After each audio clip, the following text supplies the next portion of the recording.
మీరు దేవుని దగ్గర నుంచి మీరు ఎలా తెచ్చుకున్నారు? సో నేను పాలియాంగిచ్చే గారిది తెలిసినప్పుడు 7th క్లాస్లోనే నేను రాసి పెట్టుకున్నాను అనమాట.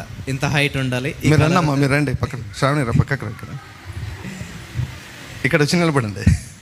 సో ఇంత హైట్ ఉండాలి, ఇంత కలర్ ఉండాలి. ఎందుకంటే మా అన్నలందరూ మ్యారేజ్ చేసుకున్నప్పుడు హీరోయిన్స్లో ఉంటారు మా వదిలినందరూ. మా అన్నలు ఏమి చదువుకోలేదు.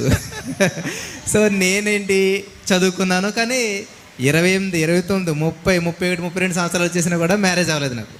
కానీ నేను 7th క్లాస్లో రాసి పెట్టుకున్నమాట. సో ఇంత హైట్ ఉండాలి అమ్మాయి. ఎప్పుడు? 7వ తరగతిలో. 7వ తరగతిలోనే పెళ్లి గురించి రాసుకున్నారు? నాట్ ఓన్లీ మ్యారేజ్, జాబ్ గురించి కూడా రాసుకున్నాను అనమాట. నేను 7వ తరగతిలోనే, పేపర్ తీసుకురాలేదు నేను.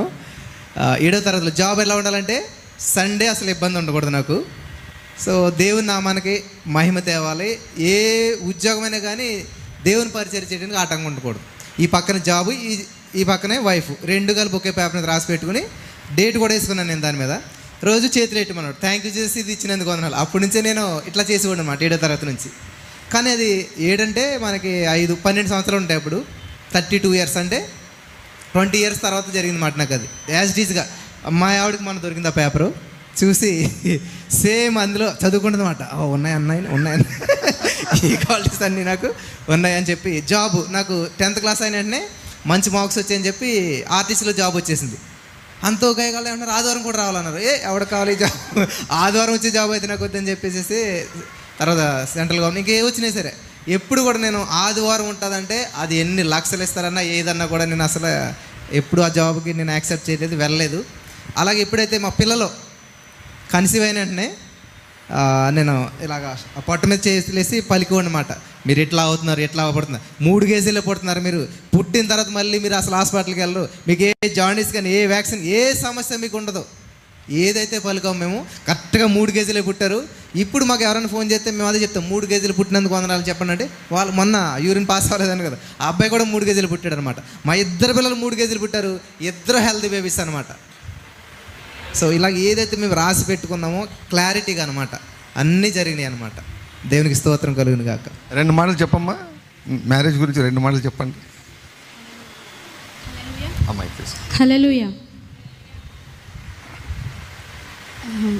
నేను డిగ్రీ చదువుతూ ఉన్నప్పుడు కాలేజ్లో కొంతమంది వెంటపడుతూ ఉండేవాళ్ళు. వాళ్ళ నుండి తప్పించుకోవడానికి నేను బ్రదర్ ఒక పాస్టర్ గారికి ఫోన్ గిఫ్ట్గా ఇచ్చారు. ఫోన్ గిఫ్ట్గా ఇచ్చినప్పుడు ఆ పాస్టర్ గారు ఈ ఫోన్ సరిగ్గా పనిచేయట్లేదని నాకు అమ్మేశారు కొంత అమౌంట్కి. అది నేను ఫోన్ కొనుక్కున్నప్పుడు అందులో కాంటాక్ట్స్ అన్నీ అందులోనే ఉండిపోయాయి. ఆ పాస్టర్ గారు ఏం డిలీట్ చేయకుండా నాకు ఇచ్చేశారు. నా వెంటపడే వ్యక్తుల దగ్గర నుండి నేను తప్పించుకోవడం కోసం ఫోన్ ఇలా స్క్రోల్ చేస్తున్నాను. ఎవరి ఫోటో అయినా కనిపిస్తుందేమో వాళ్ళకి చూపించి తప్పించుకోవచ్చు అని ఫోన్ ఇలా స్క్రోల్ చేస్తూ ఉంటే చాలామంది ఫొటోస్